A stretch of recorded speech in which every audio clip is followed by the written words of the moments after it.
তোমরা যারা কল্যাণ ইউনিভার্সিটির আন্ডারে বিভিন্ন কলেজগুলোতে এই বছর থার্ড সেমিস্টার এনইপির পরীক্ষা দেবে এবং তোমাদের যাদের শিক্ষাবিজ্ঞান মেজর বিষয়টি রয়েছে, আজকে তোমাদের এই ভিডিওতে শিক্ষাবিজ্ঞান মেজরের থেকে গুরুত্বপূর্ণ কিছু বড় প্রশ্ন উত্তর আলোচনা করব। তোমরা ভিডিওটা শেষ পর্যন্ত দেখতে থাকো। আর তোমরা যারা মনে করছো সম্পূর্ণ পেইড নোটটা সংগ্রহ করবে, এর মধ্যে তোমরা 2 নম্বর, 5 নম্বর, 10 নম্বরের সমস্ত প্রশ্ন উত্তর সহ পেয়ে যাবে। তো সেক্ষেত্রে তোমরা স্ক্রিনে দেওয়া নম্বরে 200 টাকা পেমেন্ট করে হোয়াটসঅ্যাপে তার স্ক্রিনশট পাঠাও, তোমাদের সম্পূর্ণ নোটটি পাঠিয়ে দেওয়া হবে। তো দেখে নাও কোন কোন প্রশ্নগুলো খুব গুরুত্বপূর্ণ। প্রথম প্রশ্ন, মহাত্মা গান্ধী জাতীয় গ্রামীণ কর্মসংস্থান নিশ্চয়তা প্রকল্পের বৈশিষ্ট্যগুলি উল্লেখ করো। ভারতে বিভিন্ন ধরনের বেকারত্বের বৈশিষ্ট্যগুলি সংক্ষেপে আলোচনা করো।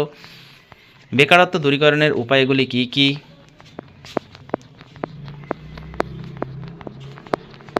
পরবর্তী প্রশ্ন, সামাজিকীকরণ প্রক্রিয়ায় পরিবারের ভূমিকা বিশদভাবে উল্লেখ করো, অথবা সামাজিকীকরণে পরিবারের ভূমিকা আলোচনা করো, অথবা বলবে সামাজিকীকরণের বাহন হিসাবে পরিবারের ভূমিকা বর্ণনা করো। তো তোমরা যারা মনে করছো এই প্রশ্ন উত্তর সহ পেইড নোটটা সংগ্রহ করবে, এর মধ্যে তোমরা 2 নম্বর, 5 নম্বর, 10 নম্বরের সমস্ত প্রশ্ন উত্তর সহ পেয়ে যাবে। তো সেক্ষেত্রে তোমরা স্ক্রিনে দেওয়া নম্বরে 200 টাকা পেমেন্ট করে হোয়াটসঅ্যাপে তো স্ক্রিনশট পাঠাও, তোমাদের সম্পূর্ণ নোটটি পাঠিয়ে দেওয়া হবে। এরপরে দেখো, সামাজিক সংস্থা হিসেবে বিদ্যালয়ের ভূমিকা আলোচনা করো। এই প্রশ্নগুলো তোমরা যদি ভালো করে পরীক্ষার জন্য পড়ো, এর মধ্যে থেকেই তোমরা পরীক্ষায় সমস্তটা কমন পেয়ে যাবে।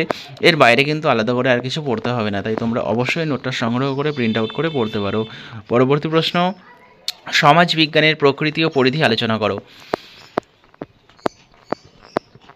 আর তোমাদের কোন বিষয়ে সাজেশন প্রয়োজন সেটা তোমরা নিচে কমেন্ট করে জানাতে পারো, তোমাদের সেই বিষয়ে সাজেশন চ্যানেলে আপলোড করে দেওয়া হবে। পরবর্তী প্রশ্ন, সমাজ কি? সমাজের বিভিন্ন উপাদান কিভাবে পরস্পরের সঙ্গে সম্পর্কযুক্ত, অথবা সমাজ হলো সামাজিক সম্পর্কের জটিল জাল আলোচনা করো। খুব গুরুত্বপূর্ণ একটা প্রশ্ন, খুব ভালো করে তোমরা পরীক্ষার জন্য পড়বে। পরবর্তী প্রশ্ন দেখো, শিক্ষার কার্যাবলীগুলি আলোচনা করো। পরবর্তী প্রশ্ন, শিক্ষা ও সামাজিক গতিশীলতার মধ্যে সম্পর্ক বর্ণনা করো।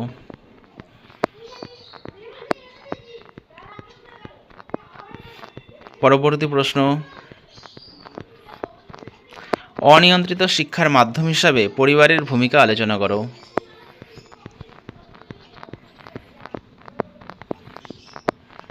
পরবর্তী প্রশ্ন, সামাজিক অসাম্য দূরীকরণে শিক্ষার ভূমিকা আলোচনা করো। শিক্ষায় বিশ্বায়নের প্রভাব আলোচনা করো। মূল্যবোধের সংজ্ঞা দাও এবং এর প্রকৃতি বা বৈশিষ্ট্যগুলি আলোচনা করো। শিক্ষায় মূল্যবোধের গুরুত্ব লেখো।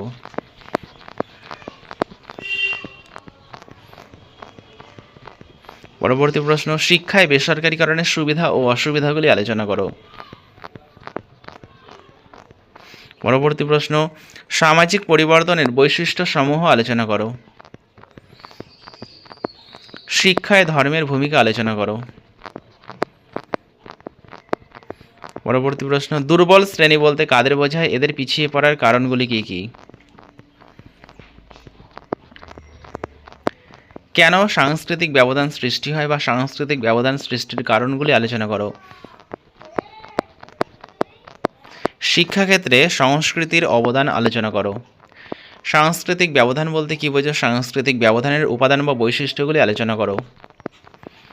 বেকারত্ব দূরীকরণে শিক্ষার ভূমিকা আলোচনা করো। 5 নম্বরের জন্য খুব গুরুত্বপূর্ণ একটা প্রশ্ন, সমাজবিজ্ঞান কাকে বলে? সমাজবিজ্ঞানের ক্ষেত্র বা পরিধি সম্পর্কে আলোচনা করো। পরবর্তী প্রশ্ন, শিক্ষামূলক সমাজবিজ্ঞান কাকে বলে? এর গুরুত্ব আলোচনা করো।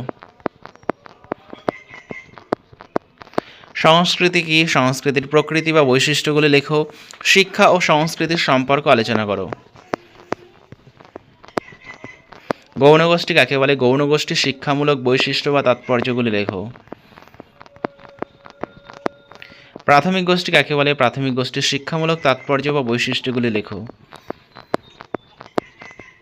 সামাজিকীকরণ বলতে কী বোঝো? এর বৈশিষ্ট্যগুলি লেখো। সামাজিকীকরণে পরিবারের ভূমিকা আলোচনা করো। শিক্ষা সংস্থা হিসেবে বিদ্যালয় ও পরিবারের ভূমিকা আলোচনা করো।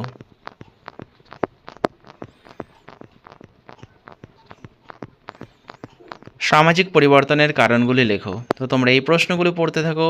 পরবর্তী ভিডিওতে যে বাকি বড় প্রশ্নের উত্তরগুলো রয়েছে সেগুলো তোমাদের সঙ্গে আলোচনা করা হবে। আর তোমরা যারা মনে করছো সম্পূর্ণ পেইড নোটটা সংগ্রহ করবে, তোমরা স্ক্রিনে দেওয়া নম্বরে 200 টাকা পেমেন্ট করে হোয়াটসঅ্যাপে তার স্ক্রিনশট পাঠাও, তোমাদের সম্পূর্ণ নোটটি পাঠিয়ে দেওয়া হবে। তো ভিডিওটা শেষ পর্যন্ত দেখার জন্য তোমাদের অসংখ্য ধন্যবাদ।